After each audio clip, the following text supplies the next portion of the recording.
So I'm curious, what does solidarity look like between privileged and marginalized queer communities?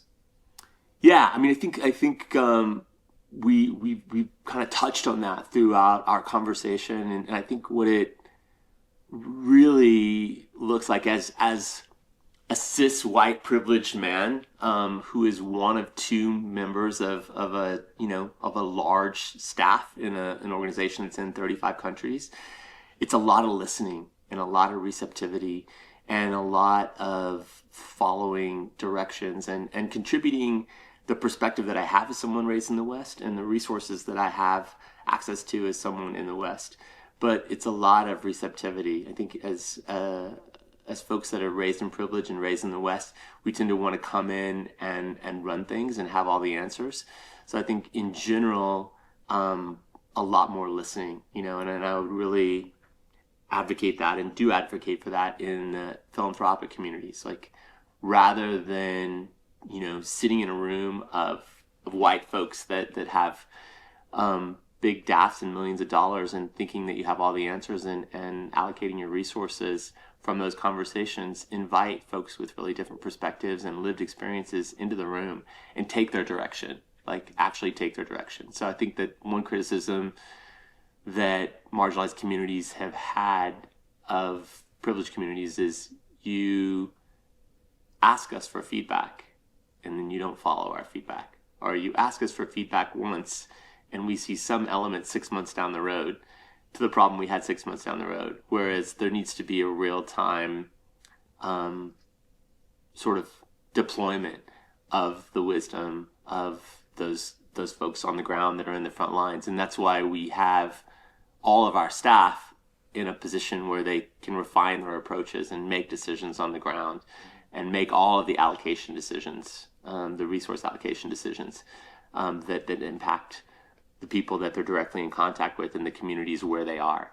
And I think that's really necessary because even this approach of we're going to go talk to a few people, then we're going to go make a decision that we're going to deploy 6 months from now, it's largely ineffective, So you have to have people in those communities making the decisions, refining those decisions, and and really driving the whole movement to be effective. Yeah.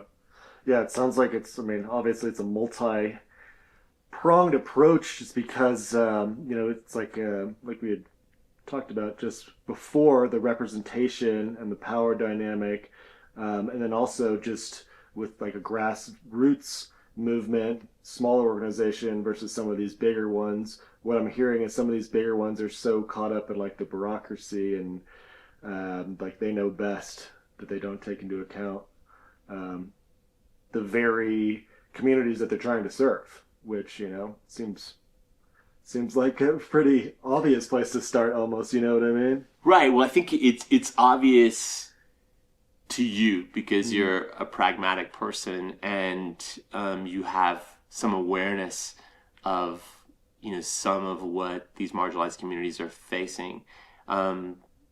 Many of these foundations and these philanthropic donors work from a data scientific based perspective, and the data is always in lag, and the data is always coming through a Western lens. So what we all know about data is you can slice and dice it a lot of different ways and look at it a lot of different ways and come to a lot of different conclusions, which is why the element of having the people who are actually experiencing the harm in the room to interpret that data and context that data is absolutely essential to it having meaning. So you could say, oh, well, people are unhoused, so their primary need is tents. And you wouldn't be wrong, but that's a very incomplete picture. Right? Or, oh, the people don't have food, so we're going to give them food. Yes, and that's a very incomplete picture that will put you in the position of providing food for the next 40 years. So I think that what we see is the more that you can listen and drill down and take a systems approach, the better and more sustainable your solutions are, and also the more economically efficient your solutions are. Our group our group of community members is much more economically conservative than someone from the West who was thrown into their position might be, because they're like, no, you can actually get that service from this community clinic, or no, you don't need this, you need this, or we can accomplish that with a $10 mosquito net. So yeah, I think just huge fan of putting the right people in the decision making positions. Yeah. Yeah, it's interesting too. Just, obviously there's a place for data and an important part of it too, but what you're speaking to is just like the human element. It's like there's, data is data and they're numbers, but at the end of the day, these numbers are people, and there's like that human aspect that's hard to quantify. So having that representation is how you quantify it in a sense. Yeah, and this is a really important point that you bring up, is that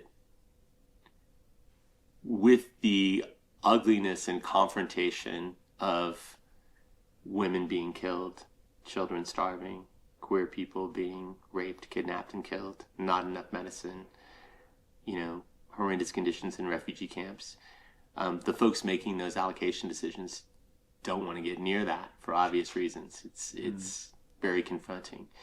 And so as a global philanthropic community, we want to make decisions from Geneva or from San Francisco or from Los Angeles or from New York or from London.